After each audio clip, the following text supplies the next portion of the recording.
pretty people and some handsome people. I see you boys. It's your girl Gypsy Coriana. I'm here with part 1 of the Q&A session that I told you I would do for you all. See, I didn't realize you guys had so many questions for us, and 99% of them were very, very good questions. Totally not silly like I thought they might be. So, good job, guys. In order to answer the majority of the questions you guys asked, I figured I needed to break up the video into parts because otherwise it'd be like 3 days long, and who has that much time on their hands? Therefore, if you didn't hear your particular question answered in this one, just check back when I upload the next parts of this video series, okay? Some questions were repeated by multiple people and others were asked over on Instagram, so I won't be naming everyone who left questions. Don't take it personal, I just didn't want to say this question was left by so-and-so and then name like 20 people for that one question, you feel me? Alright, let's get this video poppin'. These are the most common questions that I got about my doll hobby. Do you like Bratz dolls? Do you like American Girl dolls? Why or why not? I don't like Bratz dolls, and I don't like American Girl dolls. Why or why not? Because, well, for Bratz, I just have like a personal thing about Bratz. I was really into Mycene dolls when they first hit the market, and at that time, Bratz dolls were kind of like the competition doll. They were, you know, like the rival doll. So I never bonded with the idea of a Bratz doll because I was a heavy Mycene doll collector. It felt like I was betraying the Mycene dolls if I added Bratz to my collection at that time. So because I never gravitated towards them, I don't know, I just never felt the need to ever have a Bratz doll. So that's why I don't like Bratz dolls. In addition to that, I also don't like that Bratz dolls seem to all share the same face sculpt. They always look the same to me. Like they have the same couple of characters and they just keep producing them over and over and over again, and I get tired of seeing the same face over and over again. So I really do like Barbies and other fashion dolls because there's more variety in the face sculpts that I can choose from instead of the same ones over and over again. So that's actually the real reason why I don't like Bratz dolls. And then the American Girl dolls, similar reason. It's because I feel like there's a very limited amount of face sculpts to choose from, and they're all kind of the same doll, just with different skin tones and hair textures. So I get bored with them, so that's kind of why I don't really gravitate towards American Girl dolls. So the next question was, do you have an American Girl doll? Again, no, because I don't collect them. I mean, nobody has ever given me one either, but there is like 1 or 2 American Girl dolls that I would add to my collection if I ever came across them, but not for the prices that most American Girls go for, so I don't think so. When did you start collecting Barbie dolls? When did you start loving dolls? How did you get started collecting? There were different stages in my life that I was collecting Barbie dolls. I would consider the beginning of my actual collection to have started when I was in elementary school. Yeah, because that grew into a really huge collection, but a lot of those dolls were gifted to me from adults, obviously, because I didn't have no money.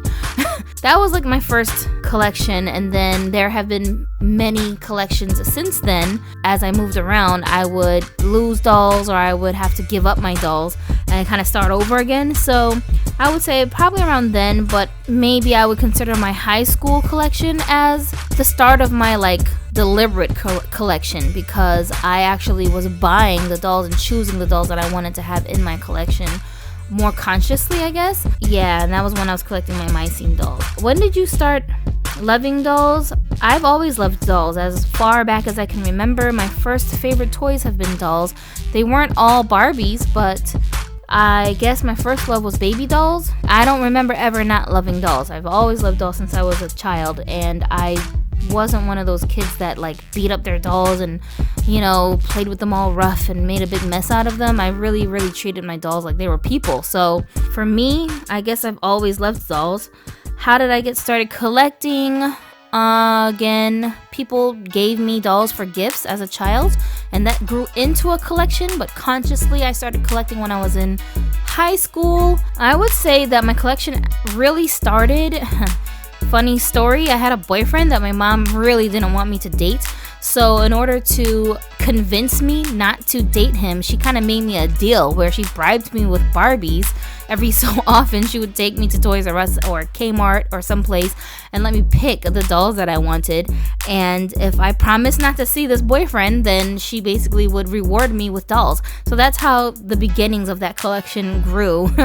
So that's how I got started collecting my dolls in high school.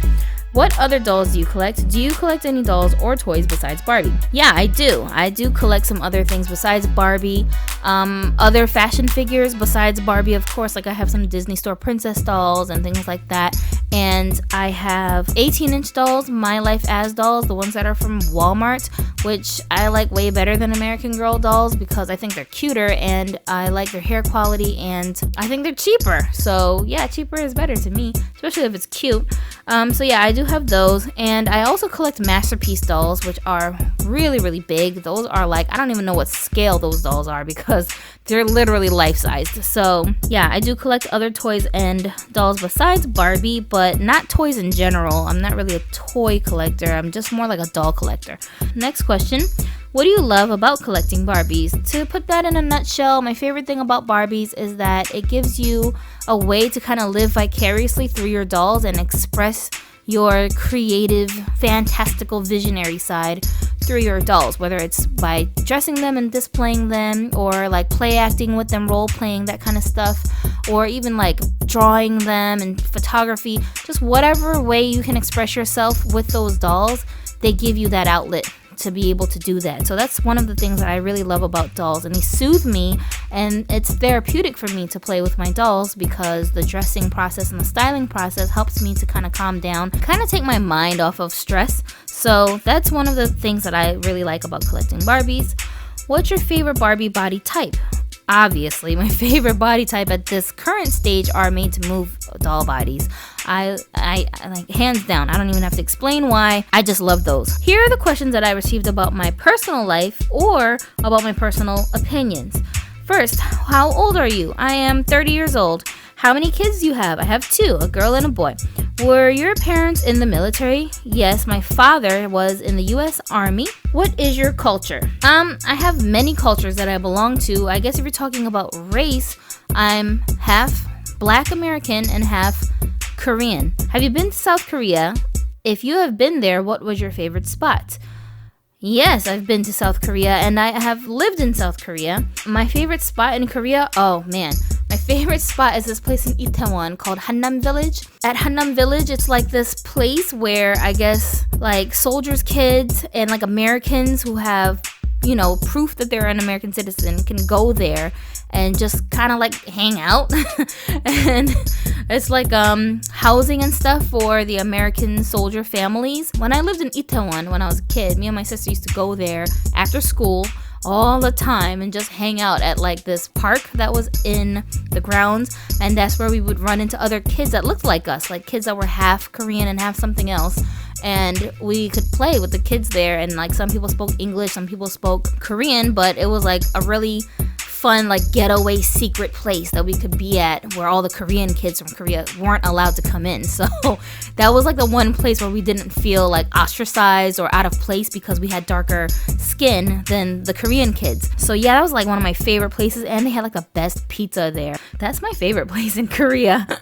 How long have you been away from Korea, and have you visited Korea? Well, I've been away from Korea since I was a kid. We moved here for the last time when I was going into the 3rd grade, I think. Like 2nd grade, I finished up in Korea, and then that summer, I think we came to America. How old are you in 3rd grade? I don't know. That's how long I've been away from Korea, and I have visited once, 7 years after I had come to America. So 7 years after I was in 3rd grade. I'm bad at math, you guys. I told you. Don't ask me questions that have math involved because I'm not that kind of Asian.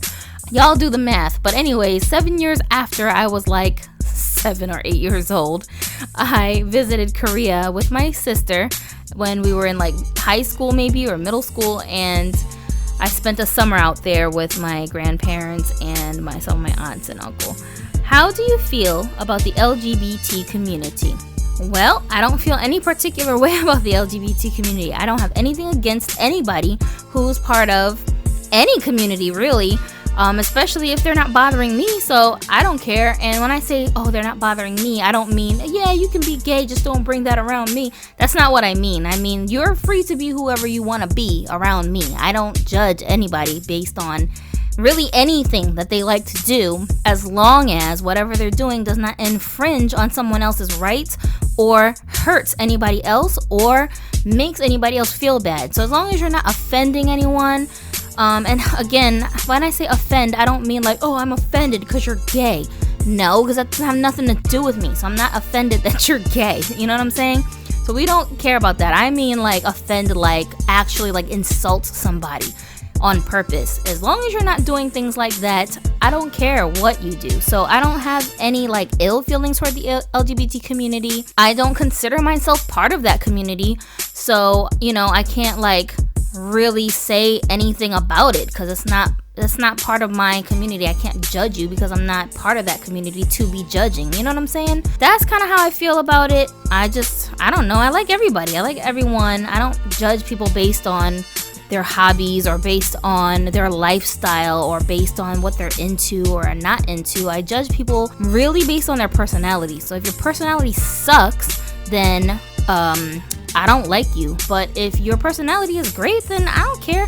I don't care who you kiss. So yeah, that's how I feel about the LGBT community. Alright, so here are the questions that were directed at my husband, Adonis. So he's here to also answer some of these questions for you guys. Alright, so here's question 1.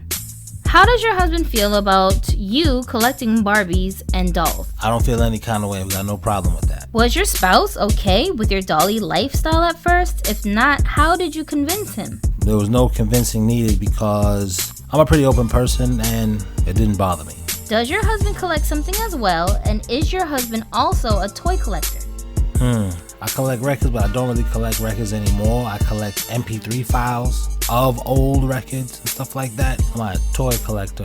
No, I'm not. Random question for you and your hubby. Do you believe in ghosts? And if you do, have you ever had any experiences with the supernatural? Wow, that was a great question. But before we answer, if you are a young child or somebody who gets easily creeped out by scary stories, please skip this part of the video. This is the last question that we'll answer in this video, so thank you for watching, you guys. Now, to answer the question, let me start by saying neither of us believe in ghosts in the traditional sense.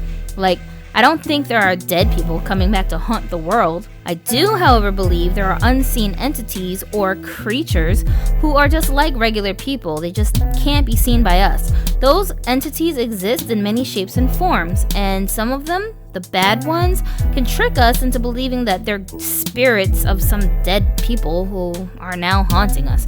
I don't want to get long-winded. If you guys have more questions on this belief of ours, about the supernatural world, you can leave a comment below and we'll try to answer those more in depth or cover that in a separate video. But that leads us to the part of the question that asks about our experiences with the paranormal. We both have some, and I have a lot of stories that go all the way back to my childhood, but today we're just going to tell you guys about one story that involved both myself and my husband. So Adonis, do you want to tell the viewers about it? Thanks, Gypsy. Well, before we got married, Gypsy and I were living together for a little while, and she would tell me how she had a hard time sleeping through the night because she would have these experiences where she felt like someone was sitting on her chest or preventing her from inhaling. When she tried to wake up or move, it was like her body was paralyzed and she couldn't move at all. I didn't know what that was all about until it started happening to me. We would both be trying to call out to one another so we could wake each other up, but it was like in our minds or something. We're yelling at the top of our lungs, but when we would wake up, the other would say, it sounded like you were just whispering or moaning, or you weren't yelling. So we realized this was a problem caused by these unseen entities who were attacking us at night. This problem continued for a long time, and we were both terrified to go to sleep. Finally, I got tired of it and I decided we should just get married. I felt like maybe we're not able to protect ourselves against these things properly because we're not married. So basically the next day we went and got married, and after the ceremony, those nightly attacks literally just stopped. We have way more stories like that, but I don't want to scare you guys, and we don't want this video to be super long. So that's all I can tell you for now. But FYI, even though we believe unseen entities exist, we're not afraid of them. So if you're listening to this, please don't be scared. There's nothing to be afraid of. In fact, they feed off of your fear. Moreover, they're more afraid of you than you are of them. So if you have any questions about this, feel free to leave a comment. Okay, so we want to thank all of you who participated in asking us questions. Some of you asked questions that warranted a lot of thought before answering, so we're saving those questions for future Q&A videos. Special thanks to Adonis DeRoe, who does like 50% of the voices on Broken Barbie Show. He's the voice of Doll Channel's Guru, Daddy from Daddy and Davy Show, and of course, Raymond Pratabi. All his lines are unscripted, so you guys can thank him for all the weird humor and inappropriate content on the show. So go watch that, but not if you're a kid, because I don't want you guys getting grounded or spanked for watching adult content online. Did you want to say anything else to the viewers before we get out of here, Adonis? Yeah, shout out to all the people who have pretty faces on Instagram and all the people who have pretty looking dolls, because some of y'all got some ugly dolls. That's what you want to say. Get out of here. You just felt compelled to say that, right? Okay. Well, that being said, hit the subscribe button, please, because I'm asking you nicely. And when people say please, you're supposed to do whatever they ask you to do. Also, hit us up on IG with your pretty faces and your pretty dolls and mention your YouTube name there so that we can follow you back, because we love to follow our subscribers and connect with you guys in the doll community outside of YouTube as well. Shout out to all of our viewers that are out in the Philippines. You guys are super amazing and we love you guys. Alright, you got me. It's mostly because y'all are fine as hell. Anyways, talk to you guys in the next video, and until then, have a dolly day.